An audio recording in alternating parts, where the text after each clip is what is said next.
All right, welcome back, real estate team builders. Lars Hedenborg here, the founder of Real Estate B School. This is going to be awesome. We've got Elizabeth Riley, who has been in the industry. I wrote it down. How many years?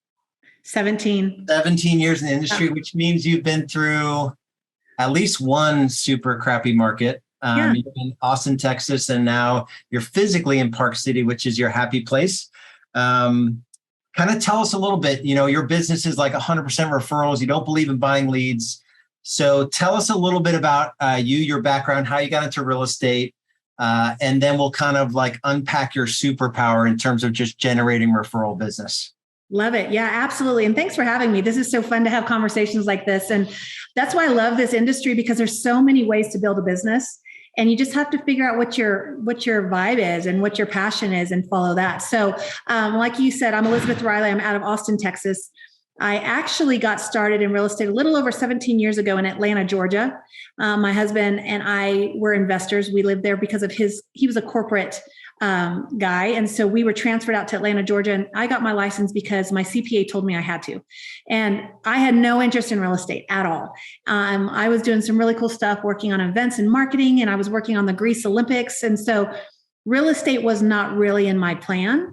But I realized I love it. So I became a top producer in Atlanta and built my business there.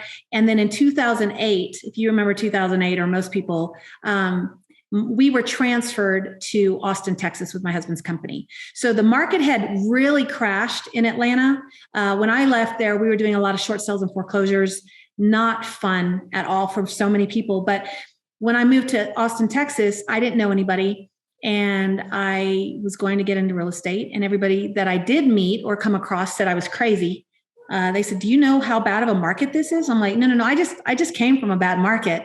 This is opportunity. So I like to always see the opportunity instead of the challenges. And I just put my head down and I got to meet people. And at the time I had one child and I now have four. And I knew that I had to meet people. I knew I had to meet people for my son as well. And that's how I started building up my base again, just like I did in Atlanta, because I think it's easier to do business when people know you, like you, and trust you. And that's just who I am. I'm a very relational person. And so I just built those relationships to build my business. And so in 2014, and I'm very loyal, I'm fiercely loyal. I was always with the same company for 10 years. In 2014, we had 650 agents in my office. And at the awards banquet, I was number one. And I had no idea I was going to be number one, because that's another thing I don't do well. I don't really track my numbers because I'm not focused on the numbers. I feel like if I'm treating my clients like they're my one and only and doing what I'm supposed to be doing to support them, my numbers will come, right? The business will come. So I was number one, and I came home and I told my husband I was getting out of the business. He's like, "You're crazy. You just built this great business." And I said, I'm uninspired. I'm on a hamster wheel. I'm not having fun. And, we talk about God, family, business, and it was all business. And my husband traveled all the time, my four kids, and it just wasn't what I wanted to do. That wasn't really our plan. So that's when I decided to make a change. But I've been at eXp Realty now for 7 years, and my business completely changed in such a positive way, and it's grown, and I'm having more fun and more success than I've ever had before. Awesome. I want to put a pin in the EXP part, because if you're not in our world and you're not with EXP, you may not know that Elizabeth is a legend in EXP. So I want to park that, because I want to go into specifically, you've built an organization of 11,000 agents through production. So let's park that for a second and let's dig into let's get into some tactics around, how do you enter a new market when it is like just a crap show of a market and build the business back up, leaving. So in 2014, you were number one out of 650 at your KW Market Center. Mm-hmm. And that was starting in a new market in 2000. In 2008, I started a new market. Correct. Yeah. So let's talk about there are people that make excuses like I'm new to this market, or I can't do. So how do you coach someone? Because you also do that. How do you coach someone to do that? What are the steps that we can follow? Yeah, I talk to people about that all the time, because it's really in your mind, right? I mean, if you say you're not going to do something, you're either going to be able to do it or you're not going to be able to do it, right? It depends on what decision you've already made. And so for me, I approach this as, well, I have to meet people. It works hand in hand and get to know people that way. And so if you think about what I tell people, how I got into the business was, I lived somewhere. Everybody lives somewhere. When we moved to Austin, I lived in a townhouse community. There were 44 townhomes. And I put my little guy, he was 18 months at the time, and I put him in a wagon, and we literally knocked on the neighbors' doors. Now, we did not knock on neighbors' doors to ask them for business or to pitch that I was a real estate agent, right? We knocked on their doors authentically and genuinely to get to know our neighbors. Everybody wants to know, oh, who moved in over there? I wonder what their story is. Everybody has a story, right? So we just made it really easy. We knocked on the doors. Hi, I'm Elizabeth. This is my son, Tripp. My family and I just moved here from Atlanta, Georgia. And we just wanted to get out and say, hi, we just moved into 8850 Honeysuckle. And they're like, oh my gosh, how are you, right? I never talked about real estate. It wasn't about that. It was really about the connection and getting to know your neighbors. Your vibe attracts your tribe, your community. And so I got to know all 44 of those people. And they were older. It was almost like they were all my grandparents. They were the sweetest people ever. And they would always ask me, well, what did you do in Atlanta? And why are you here in Austin? They want to know. People want to talk. And again, that was 2008, so way before COVID. But and I would tell them everything. And, well, what did you do there? I was in real estate. Well, what are you going to do here? I'm in real estate. What? Are you crazy? Do you know the market? And then it gives me an opportunity to have a conversation. You never know where those conversations are going to go. But here's what I did different than I think a lot of agents miss this opportunity. They forget that it's the relationship. You earn the relationship, you're going to earn the business. So I would go back, and I still do this to this day. I would go back and I wrote 44 handwritten notes to every single neighbor I met. Now, I have a good memory, so I would remember that, Ann down the street had her dog Daisy, or I would remember that, Paul had his cat, whatever the situation was. If you don't remember that, just put a note in your phone or something to remember later. But I wrote a handwritten note to each one of them. And it was so great to meet you. We're excited to be here in the community. We can't wait to connect with you in the future. If I can ever do anything for you, please let me know. Your neighbor, Elizabeth and Tripp, or what have you, right? And then what I started doing is being consistent. And I think what happens is people just give up. They do one thing and the business doesn't come, and they just say, well, that didn't work. I am consistent in my messaging, consistent in my communication and reaching out. I touch my clients 3 times a month in different ways. I still send letters to all those people that live in that community, that townhouse community that I still own that property, right? But they still stay in touch with me. And I actually got a $1.2 million referral from one of the little old ladies who had somebody that needed to sell their home, just because they felt like they knew me and they had trusted me. So I think people give up too simply. And I think if you send them letters, send them notes, not, hey, I'm having a contest, or hey, who do you know looking to buy or sell? Truly let them into your life and create that relationship. The business will come if you stay in touch with them. Like I said, 3 times a month, every single month, for the last 17 years is what I've done. And that's what's built my business. And that's why the referrals keep coming. That's awesome. I mean, talk about you. I'm sure you read the book, Compound Effect, Darren Hardy. Yeah. It's like, talk about 17 years, starting with like 44 old ladies. You probably talked to 43 because you were the 44th. Yeah. And the compound effect. So I know people are thinking as they're listening. So three per month, 36 per year for the database. What are the different touch points? Are there 4 or 5 things that you're doing at, like, kind of lay out a little bit of the system if you can? Yeah. So I actually have a lot of fun with it. My background's marketing. What I love about doing this is brand new agents can do this. A lot of agents will say, well, I don't have any money. And I always tell the agents, don't spend money till you're making money. You don't have to go put a bunch of money into marketing and glossy and fancy flyers and all these different things, because people are just going to throw it away. What I want people to do is I want to make an impact on the way to the trash can. Okay. They're not going to save your things, no matter how creative or how much money you've spent. So when I get, for example, and you probably get these too, the magnets in the mail with the real estate agent's picture on it. And maybe, so in Austin, Texas, we have the University of Texas, which is the Longhorns. Well, I actually went to Texas A&M, which is the rival, right? So if you're going to send me something, first of all, with your picture on it, and then the UT schedule and the Houston and the Baylor, well, you've just missed out an opportunity, because none of those are my schools. So I'm going to throw them away.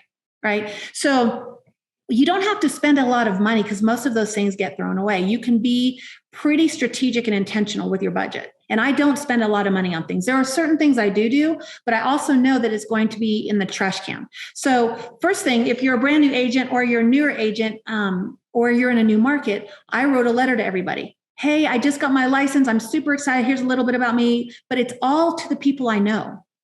Right. So this is what I'm wanting to do. If you ever know anybody looking to buy, sell, or invest, I'd be honored to work with them. Thanks so much for thinking of me. Right, Elizabeth. And so that would be the first letter I sent. I did that in both markets. And then I would not send business cards. Then I wait about 2 or 3 weeks later, and then I do a handwritten note. Nobody does handwritten notes anymore. And then I would write a handwritten note.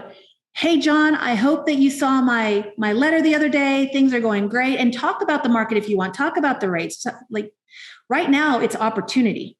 Right? There's 80% of the business is going to be done by the 20% of the agents out there. You have an opportunity to be in that 20%. You want to be the top of the top. So address those things. This is a great opportunity. The market is doing really, really well. And I don't want to talk about any of the negative because that's what we're real estate agents. We overcome the objections. So lead with positivity. Here are a couple of my business cards. If you ever know anybody looking to buy, sell, or invest, I wanted to make sure you had a few, right? So that's a handwritten note. That's a second touch. So if you start doing that now, there's 12 months out of the year.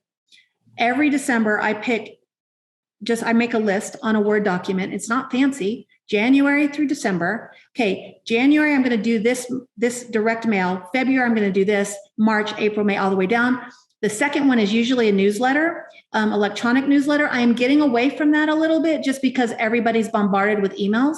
But again, my newsletters weren't your typical real estate newsletter. It's not, well, here's the stats and here's, what's to do in Austin, all this other stuff. It was more of a letter to a friend, right? So my open rate would really be higher than most because it was more personal than just what everybody else was sending. And then my third touch per month is usually reaching out for coffee or lunch. Now, I used to do lunches all the time. They take a lot longer and they cost a lot more. So then I started pivoting to like a morning coffee or tea or afternoon coffee or tea. The beautiful thing about it is you can reach out to people, even though they don't go to coffee with you, it's still a touch, right? I have an app that I use called Reach, just so I can keep everybody top of mind. It doesn't cost anything, but I can go through and I could do a note saying, hey, I hope you're doing well. I was just thinking about you. I was in your neighborhood. Let's catch up for coffee sometime soon. And I could send that to everybody. So it looks like it's an individual text, but then I don't miss anybody. But going back to your question on the direct mail piece, because this is where people always have questions, have fun with it. February, I would get kids Valentine's cards. My kids would all pick out their Valentine cards and I would go pick out my Valentine's cards and I'd send the little kid Valentines to my clients with the heart stickers that say, I love referrals, right? Won't you be my Valentine, whatever. Love your favorite real estate agent. March, Word document, just do clip art, do a 4-leaf clover, put a $1 scratch off, say you don't need luck in real estate. You just need Elizabeth Riley on your side. Right? Do things like that where they're opening it up, not just sold, just listed. Because especially with me being referral based, if I send out a just sold postcard, but it's to a neighborhood that was 30 miles away, like that wasn't a good use of my funds. That client doesn't care. They don't care that you've sold another house or listed another house. But what I do is they want to open up to see what I'm going to do next. March, I'm big into college football, basketball. I love March Madness. Okay. My dad played for Indiana State. And so I grew up loving college basketball. And so March Madness is huge. CBSsports.com, you can go in there and create brackets for free. And what you do is you send them out to all your clients in your database. And it says, Elizabeth Riley, Luxe Property Group, March Madness bracket. And what's cool about this is they don't have to have knowledge in basketball. They fill out their brackets. And then every time there's an upset or a game change or anything else, your name's in front of them because they're sending updates. You can't pay for that kind of exposure. And then at the end, I have first, second, and third prize. And if you're a new agent, it doesn't have to be anything big. Do a $5 gift card to Starbucks. Do a bragging rights. Just have fun with it. And so every single year, they're like, oh, you're going to do this. I send out Girl Scout cookies that say thanks a lot. I put them on people's doors. And it's funny because every year I say I'm not going to do it. And every year they call, hey, are you doing Girl Scout cookies? I want Thin Mints this year. Okay, right? So you're wanting people to think about you, things that keep you top of mind and separate you from the rest. And you can do this all throughout the year. In the fall, October, I have a lot of fun with the kids. I get Halloween cards and I address them to all the kids. I'll put Wendy's Frosty coupons in there. I'll put all sorts of different things in there to the kids. Now, the parents know you're sending something. It's another touch. So I have fun with this. I have 4 kids too, so I have them involved in everything. My kids stuff everything. My little one will color on things. So it's really about the relationship. They see me as, oh, my friend Elizabeth, who's a real estate agent, right? They don't see me as just their real estate agent.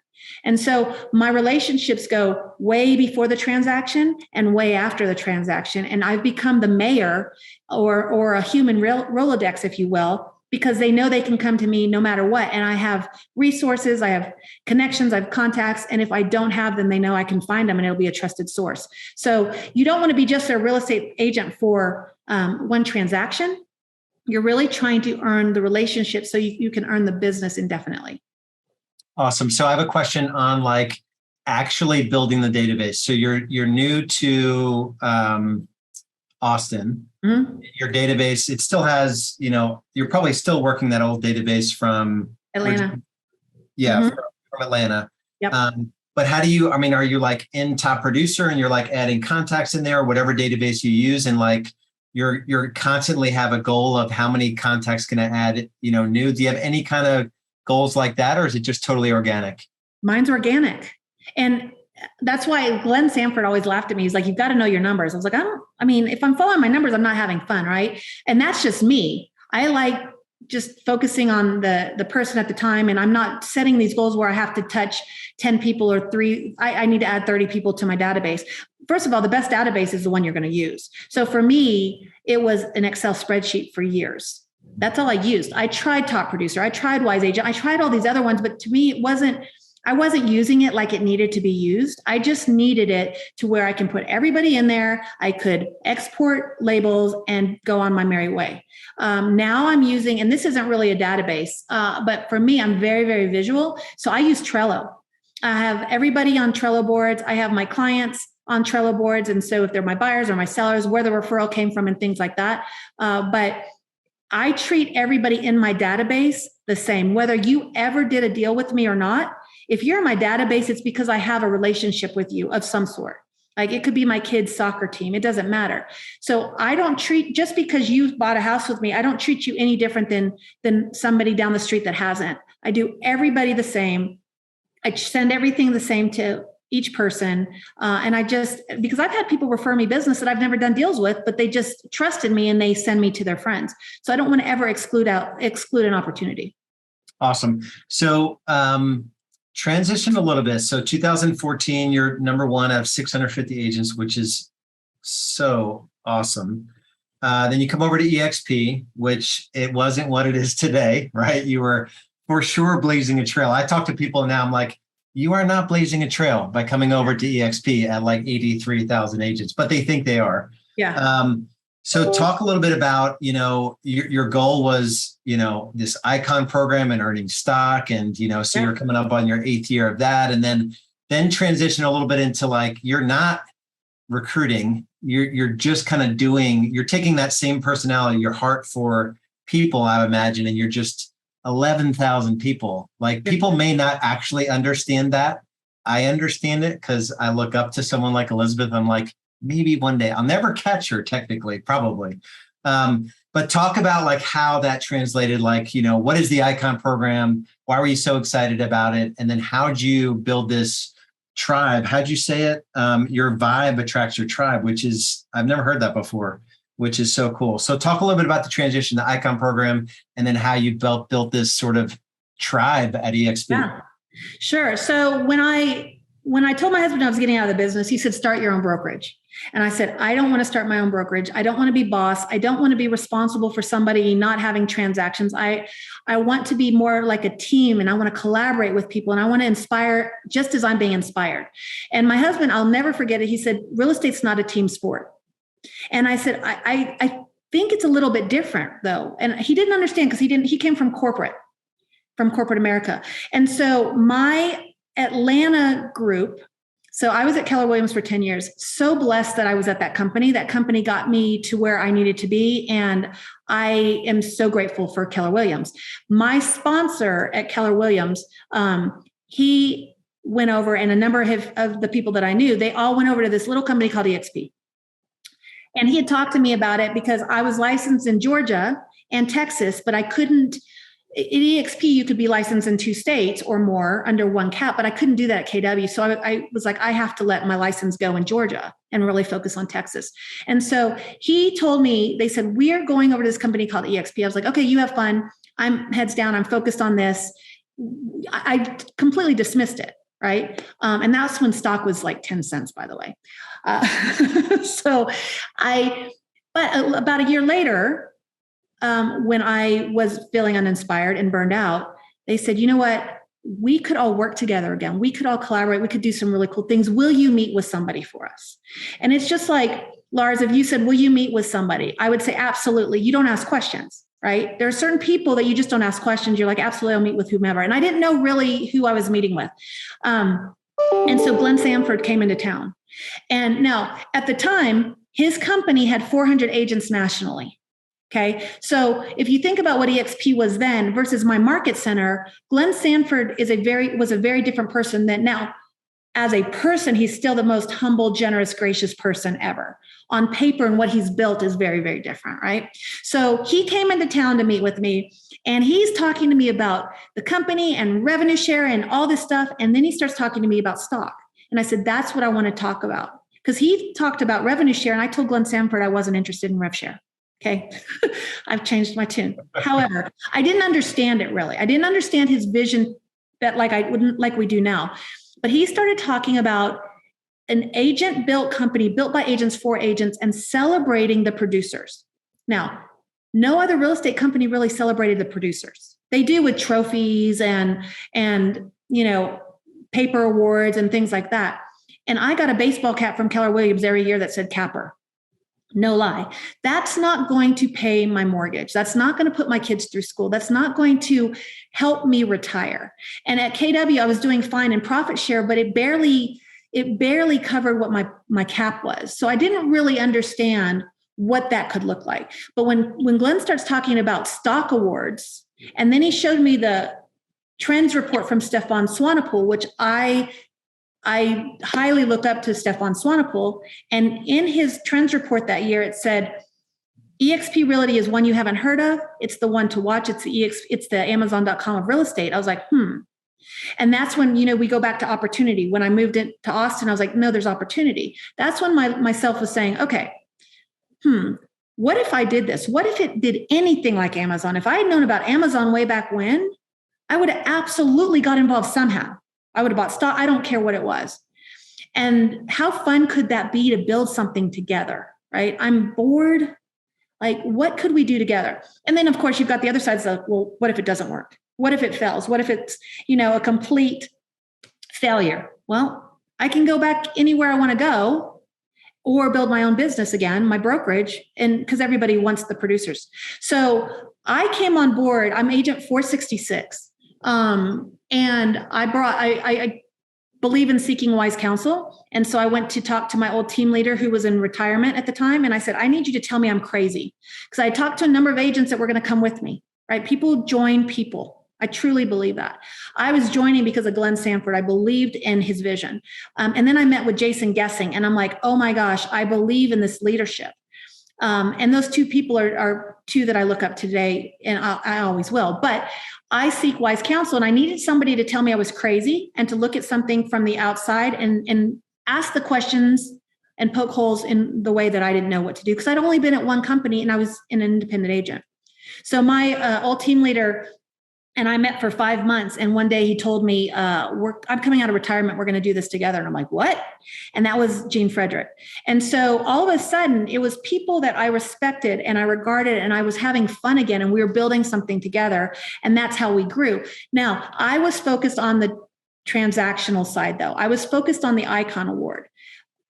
Glenn talked about the Icon Award would give producers stock, their cap back in stock. And I was like, whoa, that'd be amazing. So I was actually the first icon ever named.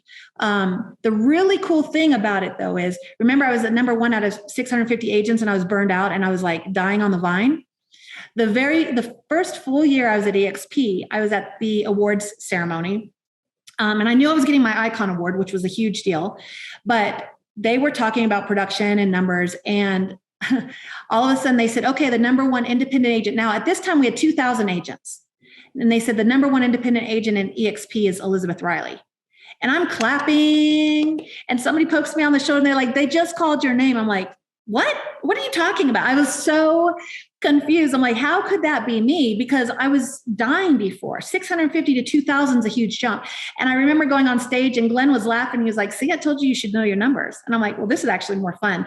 And then the second year I was there were 5,000 agents and I was number one individual again. So, when people talk about us as, just agent count, it's about changing lives and businesses. And my business tripled and it's just continued to grow because we collaborate with people that are doing bigger and better things than we are. And I realized how small Austin was.